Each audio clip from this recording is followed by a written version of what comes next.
Saya pun tidak berani untuk menyebut sebenarnya. Namun apa-apa kita tanyakan sebagai mukadimah lah. Mungkin boleh dijelaskan kenapa memilih tajuk ini pagi ini untuk dibincangkan bersama dengan kita dan juga penonton. Bersama dengan Nurul. Silakan. Bismillahirrahmanirrahim. Assalamualaikum warahmatullahi wabarakatuh. Yang berada di studio Nuraini dan juga Syarizan. Terima kasih. Okey, dan juga yang berada di luar sana lah tuan. Okey, mukadimah saya pada pagi ini mengenai dengan orang ketiga ya. Okey, jadi seperti yang kita ketahui lah, kehidupan rumah tangga ni dah selalunya berjalan dengan mulus selalu. Ada juga kadang-kadang gelombang pasti juga akan menerpa. Pasti juga ada tu. Badai. Okay. Badai, ombak, semua lah. Jangan ombak rindu. Okey. Banyak hal yang boleh menjadi sebenarnya menjadi sumber konflik dalam rumah tangga ni. Salah satunya ialah kehadiran orang ketiga ni. Okey, kalau kita ni bercakap dengan bercakap pasal orang ketiga ni, selalunya dikaitkan dengan skandal, dikaitkan dengan ada affair, ada perempuan lain dan sebagainya. Tapi pada pagi ini saya ingin menyentuh mengenai dengan orang ketiga yang lain pulanya, iaitu mertua dan juga ipar. Iparan. Jangan tersilap persepsi ya. Jadi bukan orang ketiga tersebut berdebar-debar sudah. Itulah kerana jabatan kami pembangunan masyarakat seringnya menerima aduan iparku, mertuaku semua tiada macam orang memang orang ketiga tu ada just skandal apa tu, tapi sekarang ni yang kami terima trend sudah banyak sudah iparku, mertuaku okey. Itulah mukadimah saya pada pagi ini. Sebab mungkin ini disebabkan mereka adalah orang terdekat dalam keluarga kita, jadi memang payah untuk mencari jalan keluar ataupun solusinya. Kadang-kadang inginkan mendapat bantuan, lain sokongan pula jadinya kan dia kata. Jadi mungkin ada soalan seterusnya? Ya, itulah kalau penonton ada di antara anda yang pastinya ingin mengajukan sebarang pertanyaan, biasanya kita bukakan talian juga di talian 220706 dan juga 220707. Okey, pastinya setelah dibawakan tajuk ini pasti ada laporan yang telah pun dibuat kepada Japim sendiri. Siapa dia mertua, siapa dia ipar, apa yang dimaksudkan di sini, kita bersama sekali lagi lebih dengan teliti lagi. Ya orang lebih mana tahu ada yang dah tahu apa mertua apa. Mana tahu mana tahu just in case. Dalam bahasa Inggerisnya mother-in-law. Mother-in-law apa tu? Monster-in-law itu filem. Okey, alright. Mertua ni adalah ibu atau bapa kepada suami atau isteri macam kita ni lah yang okey, ipar pula ialah adik-beradik kepada suami atau isteri. Misalnya macam kakak ipar, kakak si suami misalnya abang ipar, abang si suami. Itulah itu sajalah yang saya ingin terangkan sedikit saja. Saya pasti di luar sana faham sudah ipar dan mertua ini. Sudah siap sedia, tadi tahu sudah ipar, tadi tahu sudah mertua. Baik, kita ni ke senarionya kan. Ya, jadi sebenarnya konflik yang berlaku ataupun senario yang berlaku ni yang mengakibatkan kehadiran orang ketiga. Bukan bersama, tapi kehadiran orang ketiga. Betul. Ke mana hala tujuannya, apa yang boleh terjadi dan sebenarnya apa yang boleh kita jangkakan dari konflik ini? Okey, selalunya lah macam konflik mertua sama menantuannya. Okey, kalau macam isterinya misalnya sedikit ada bergaduh dengan suaminya, salah faham gitu, salah faham. Jadi isterinya akan mengadulah pada ibunya, anunya abang atunya ni. Jadi mamanya ni pun kalau yang berdekatan tu adalah di rumah tu one house in one jadi mamanya ni pun macam kenapa ya suaminya ni, jadi ia pun rasa macam kesian jo anakku ni dibuatnya macam mana macam tu, padahal hanya sedikit saja sengketa, sedikit saja menjadi besar. Kemudian kalau ia tinggal di rumah lain tu lari kepada ibu bapa, lari kepada induk. Itulah padahal sedikit saja orang masalah tu boleh diselesaikan dalam rumah tangga tu. Itulah yang sering terjadi.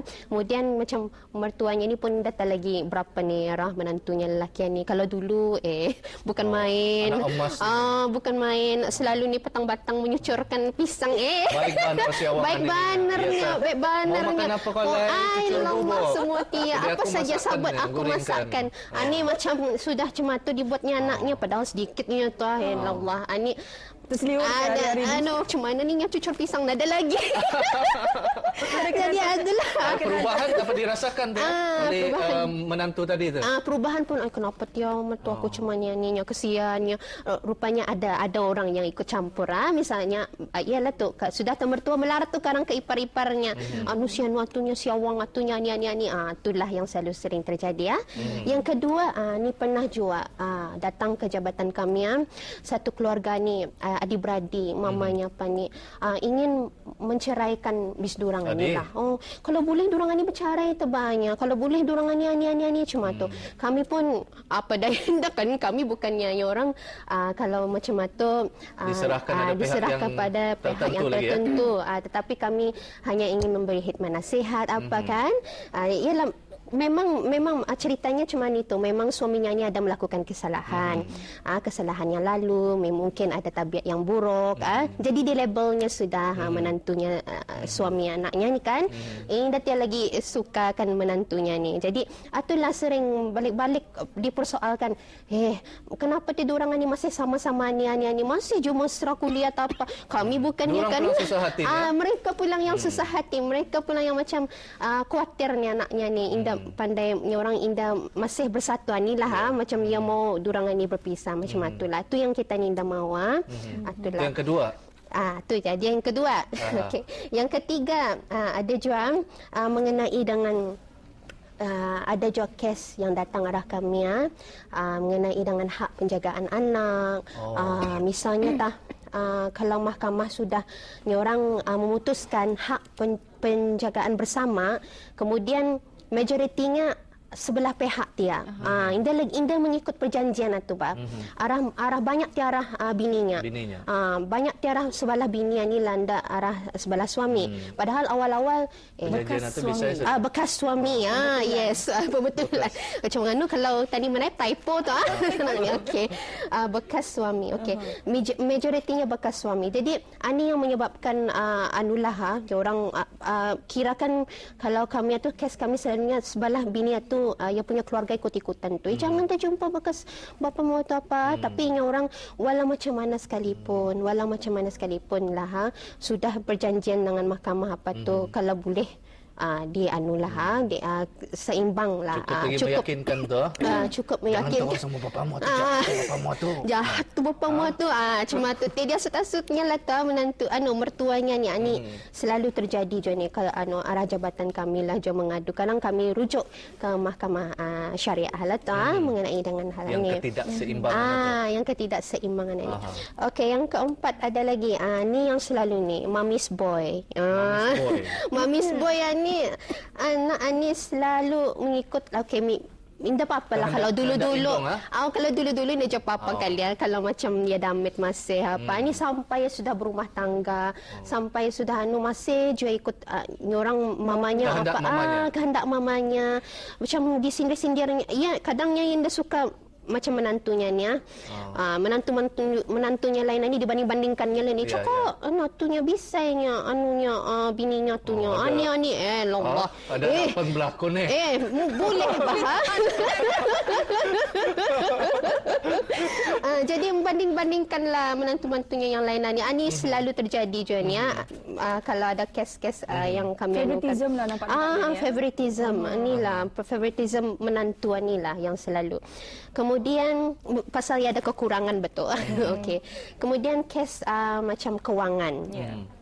Kalau dulu masa bujang suaminya ni selalulah membagi mama mertuanya kira mamanya adik-adiknya tapi sudah banyak tanggungan ada tanggungjawab jadi berkurangan banyak keperluan macam beranak lagi apa banyak kan tu keperluan jadi ungkit lah wang tak kau lagi nya dulu kalau aku 100 nya ada 25 iyalah 25% nya makin turun sudah ni cuma itulah mesti binimu ni yang mengasuh.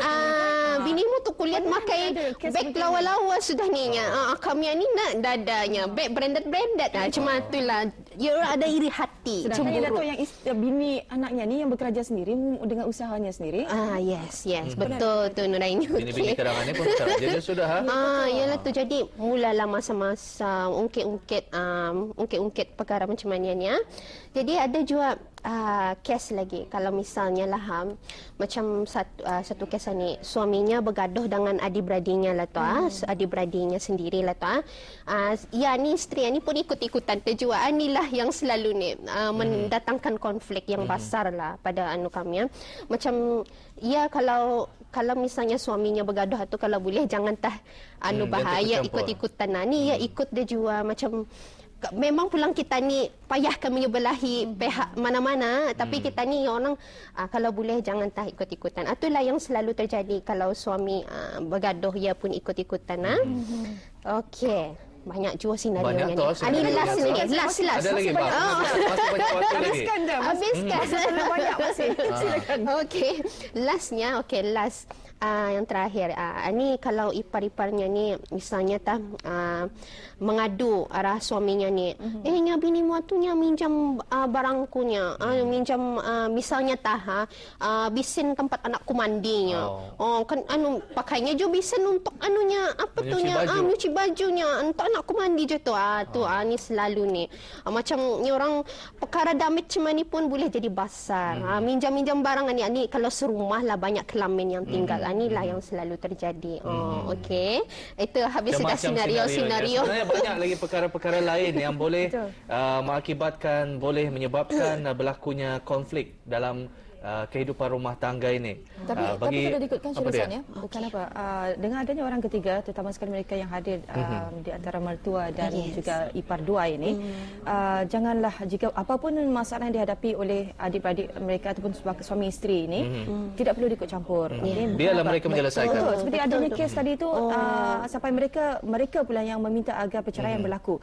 Dan memang hakikatnya, kalau tidak silap saya, statistik pun di Mahkamah Syariah memang ada tercatat kes-kes seperti ini apatah lagi di JAPIM. Dan sebenarnya tidak terfikirkan dosa. Fikirkanlah dosa bila ada ingin mereka diceraikan. Betul tu. Ingin mereka berpisah tersebut. Ada tu karang hadisnya. Ini baru saya macam betul. Jadi ada di antara penonton yang bersama kita halfway ni menyaksikan Rampai Pagi. Apa tajuknya ni? Inilah dia orang ketiga. Tapi jangan salah perspektif yang kita ambil tersebut, orang ketiga bukanlah orang wanita lain tetapi atau kekasih lain, tapi di antara mertua dan ipar dan juga ipar. Mertua versus itulah tajuk kita bawakan. Versus menantu. Kalau tadi ada mamis boy tersebut, kalaulah sekiranya dalam kehidupan berumah tangga tersebut, kadang-kadang apabila hidup di satu bumbung. Satu bumbung. Jadi kadang-kadang seorang anak lelaki ni memang mendapat perhatian lebih daripada ibunya. Tinggal di rumah suami ni, tinggal di rumah suami dan ibunya sering memerhatikan makan minumnya. Jadi apabila isteri ni kurang memberikan perhatian, umpamanya dah aku pernah mengidang ke dia macam mana adanya. Jadi perasaan seorang isteri tersebut kadang-kadang ia sentiasa kecewa disebabkan oleh teguran-teguran yang seolah-olah dia teguran tidak membina tapi seolah-olah mempertikaikan kemampuannya sebagai isteri kan. Jadi mungkin macam mana menangani konflik seumpama ini? Ada juga macam masalah yang seperti itu macam kita ni memang mana tertawa dia pandai memasak macam tu. Kemudian dangnya partner tu tadi saya dialog tu. Bisa itu. boleh. Ya tu apa ni lain je cara membuat sayuraninya, lain je cara muannya ni. Ialah tu sebenarnya kepribadian dua keluarga ni sebenarnya lain kan, kita ni dengan dorang lain. Jadi ia sebenarnya indah mudah untuk menyatukan satu kepribadian ini. Indah masing-masing mudah. Cara mengharap daging sana lain sini lain. Masing-masing. Tapi cara menanganinya mungkin ialah tu isteri ni terpaksa lah jualnya orang dia je dapat riak negatif ramuan macam dijalingnya tu jual dijalingnya tu jual dijaling giling-giling cuma tu dijalingnya tu jual mertuanya ni apa jokon macam mana lah tu kira kes menyamal lah tu janganlah jual cuma tu kita ni sudah dewasanya orang sudah berumah tangga kalau boleh macamnya orang bincangkan dengan suami macam apa patut kita ni buat ninya apa bisanya ninya cuma tu mungkin ada lagi banyak sebenarnya tips-tipsnya ni saya cuba dulu satu persatu. Okey. tips kepada mertua sama ipar-iparan tadi itulah yang tadi Noraini ada cakap dosa menceraikan isteri dengan suami. Mau berpisah ni berdosa sebenarnya, memisahkan mereka seperti sabda Nabi Muhammad sallallahu alaihi wasallam. Tidak masuk syurga orang yang memutuskan hubungan kekeluargaan. Tidak masuk syurga katanya kalau akan memutuskan ini. Jika anaknya sudah bercerai misalnya tu dengan bekas menantu, jangan tajuakan ikut-ikut campur atulah walaupun ia bekas sudah misalnya tadi yang saya katakan mengenai hak penjagaan dan sebagainya. Mereka juga ada hak untuk hidupnya. Orang bagi space, bagi ruang kepada bisdorangan untuk menyelesaikan masalah bisdorangannya. Jadi ada juga tips kepada isteri atau suami yang menjadi menantu atau ipar sudahannya, tips-tips yang untuk kita ipar dan isteriannya. Kalau suami bergaduh bersama adik-adiknya tadi itulah yang saya katakan tadi, kita ni sebagai ipar kalau boleh jangan ikut-ikutan itulah satu, atau bermasam muka menjeling-jeling apa, kalau boleh memujuk suami untuk berdamai, jangan masuk Facebook, WhatsApp, jangan taruh dalam macam tahu saja macam pelakon tu ni yalah pelakon juga. Okey jadi kalau boleh jangan masuk Facebook, jangan apa status macam-macam. Kadang kita ni dah tahu ipar kita ni ada dalam Facebook tu. Memang selalunya ada connection. Connection. Kadang kita ni boleh baca. Kalau Indah jangan tebar Facebook macam tu. Biar kau aku remove kau dari kawan. Remove saja. Okey bekerja bersama. Bekerja bersama ini adalah penting dalam satu hubungan suami isteri. Communication juga amat penting. Bila terjadi masalah, bis kita dan pasangan seharusnya bekerja sama memikirkan cara penyelesaian, bukan problem itu saja masalah tu. Yang penting cara penyelesaian, bagaimana nak menyelesaikan. Kiralah kita ni take macam win-win situation lah jua. Jangan macam kita ni macam misalnya suami ada sedikit konflik misalnya isterinya sama mertuanya tu. Kalau boleh jangan terbelahi pihak macam isterinya, pihak mamanya saja, satu pihak saja jangan. Kalau boleh dua-dua pihak itu kita ni ada penyelesaian untuk both parties ni. Itulah. And then kalau misalnya terjadi misalnya ada di sebelahinya pihak ni, mamanya misalnya di sebelahkannya mamis boy lah tadi tu, belahi mamanya lah. Jadi ini akan menjadi satu masalah yang besar lagi dalam rumah tangga. Indah adil ni bagi isteri, kenapa yang menyebelahi mamanya pula. Jadi kalau boleh don't take side satulah. Both party satu. Kalau aku nak melawankan anda melawankan kedua-dua. Dua-dua aku sayang ni. Dua-dua sayang. Itu kata-kata yang cantik. Cantik. Okey, and then buat batas. Buat batas. Borderline. Bina batas-batas atau limitation bersama dengan orang ketiga ni. Kalau boleh macam bukannya kita ni kan merahsiakan. Ganya ada yang macam patut bisdurang Indah boleh tahu, macam mengenai misalnya hal-hal privacy misalnya. Mengelakkan keaiban. Yes, betul. Macam misalnya hal-hal kewangan, hal-hal anak-anak. Kalau boleh jangan di-reveal semua arah mertua, semua arah ibu bapa, jangan kalau boleh sendiri menyelesaikan perkara tu. Itulah orang less is more. Itulah. Tips seterusnya lagi. Tips seterusnya. Tapi kalau ada macam kes penderaan tu lain hal. Itu mesti dia boleh dirahsiakan. Itu mesti dia juga dibagi tahu kepada ibu bapa tu. Kalau ada kes itu exceptional. Tapi kalau lain-lain tu macam kewangan tu dirahsiakan. Membina kompromi tolak ansur. Kita ni mesti ketepikan sejenak keegoan kita ni. Jangan selalu sentiasa ego saja memanja. Kalau boleh we try to fit in. Kalau boleh bersetuju saja dengan apa yang dikatakan oleh mertua. Kalau walaupun kita ni rasa macam kan argue tapi okey lah, tak apa-apa lah, cuma tu anggap saja orang lebih orang makan garam dari kita ni mungkin. Itulah jangan orang melihatkan rasa riak negatif ekspresi itulah. Kalau poker face. Poker face. Lady Gaga tu.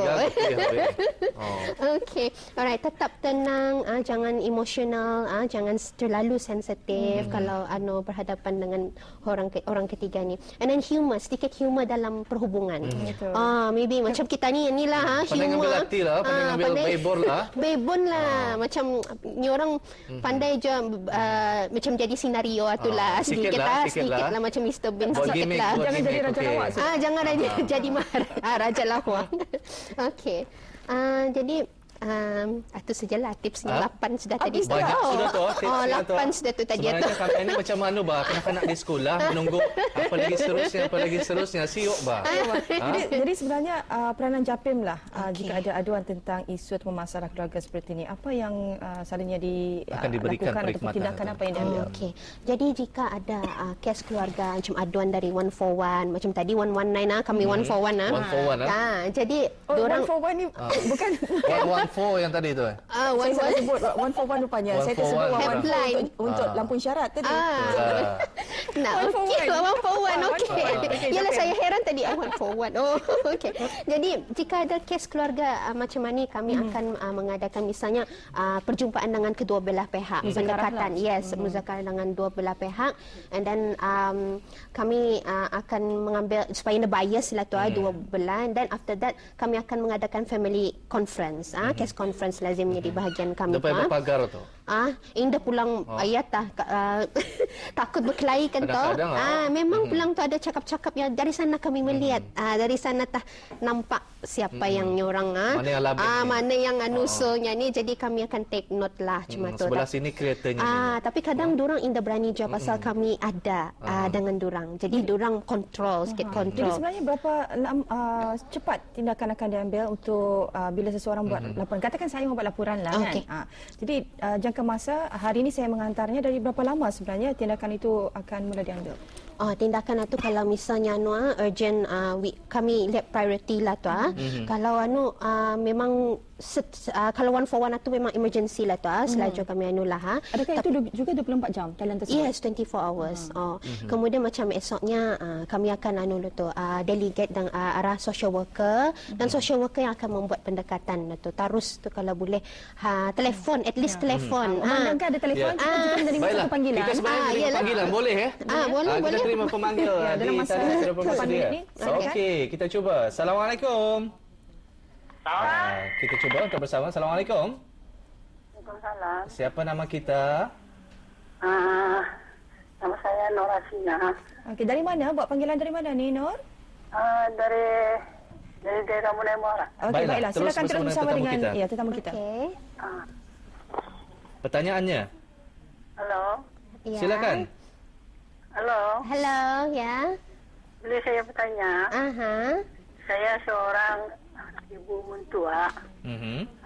Seorang anak. Hanya seorang anak saja. Apa halnya kalau menantu saya menegur anak, bertanya mengenai dengan pekerjaannya. Tapi menantu ikut campur. Anak kita laki-laki ni ya?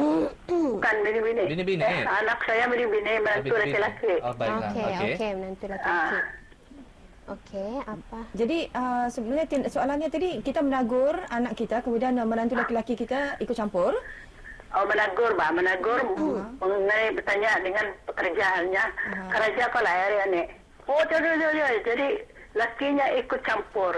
Lain pulang cakapnya. Adik-adik banyak dibayar adik-adik. Okey, melarat ni. Melarat ni. Baiklah, jadi terima kasih. Terima kasih ya. Sama-sama. Itu sudah jadi kesian. Ini masalah, ini dilema mertua ni. Mertua, prihatin. Bukannya busybody. Bukan. Okey. Dan niat ibu mertua baik tadi bertanyakan pada anak. Mungkin tadi cuba bincang mereka bertiga ni, boleh berbincang dulu macam tadi tu mungkin boleh confront face to face berdepanan dengan menantu tadi sama anaknya. Kenapa tadi kau kenapa kau tadi menganu orang ibu rasa terguris hati terus terang saya macam tadi tu macam aku bertanya saja tapi macam dijawab dengan kata-kata macam tu. Pelan-pelan lah cubanya orang try to talk, communicate dengan mereka.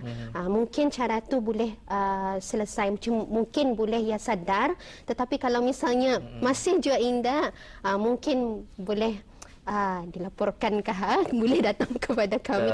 Mungkin kalau masih orang sukar untuk ditangani, mungkin ada masalah-masalah lain, mungkin juga apa sebenarnya di balik tu tadi, laki-laki tadi tu menantunya suami anaknya sampai yang perkatakannya banyak kali bayar, mungkin ada masalah dengan isterinya juga. Rasanya ada key point di sana adalah masalah kewangan. Yes, mungkin ada masalah di sebalik itu. Ataupun perkara-perkara lain lagi. Perkara-perkara lain. Mungkin ya tanya kerja tu, mungkin ya suami tu terus key point kewangan. Kenapa ia bertanya ni, tak offended dia pulang, terasa dia pulang. Jadi marah ia pulang apabila mertuanya bertanya. Itulah mungkin boleh dibincangkan bersama tiga kepala tadi tu, mertua, isteri dan juga suami. Yang penting hubungi talian. Macam mana iklannya? Ni nak buat iklan lah. Yes, ini iklan kita pelakon. Jika ada sebarang masalah dalam rumah tangga ataupun masalah kekeluargaan, hubungilah Japim talian 141. Ya, sudah dirakam tu. Ya. Jadi bukan apa, inilah talian yang sememangnya diperlukan oleh orang-orang kita ni, terutama sekali bila ada tidak ada tempat untuk mengadu, terutama isteri mungkin didera oleh suami, anak-anak yang didera oleh ibu bapa dan sebagainya, dan mungkin bukan saja deraan dari segi fizikal tapi juga mental abuse. Jadi ini boleh mengakibatkan anak-anak terjerumus ke lembah yang lebih teruk, mungkin sejadah dan sebagainya. Jadi kita memerlukan Japim sebenarnya bukan untuk apa, tapi untuk mereka memberikan nasihat yang berguna dan memberikan motivasi, sokongan kepada kita dalam permasalahan yang kita hadapi. Baiklah, secara kesimpulannya bersama tetamu kita, secara ringkasnya. Secara ringkasnya sahaja. Okey, jadi kita ni mesti berfikiran positif sebenarnya dengan menerima kehadiran orang ketiga ni. Biasalah tu dalam rumah tangga. And then kalau boleh pandai-pandai kita ni membawa diri. Kerana kepribadian saya yang saya cakapkan tadi, menyantumkan dua kepribadian yang berbeza ini adalah satu perkara yang bukan mudah. Itu sahaja yang kalau di antara ibu mertua, bapa mertua yang boleh menyebabkan marah, lebih baik diam ataupun bersuara? Lebih baik diam. Jangan letak Facebook ya. Okey. Yang penting. Baiklah. Jangan diluahkan ke Facebook. Terima kasih kepada Nurul Nazira Nurul Jaya, Pegawai Pembangunan Masyarakat sudi bersama kita. Sangat menarik topik kita hari ini. Memang best ya. Nanti jumpa lagi insya-Allah ya. Insya-Allah. Kita order lagi.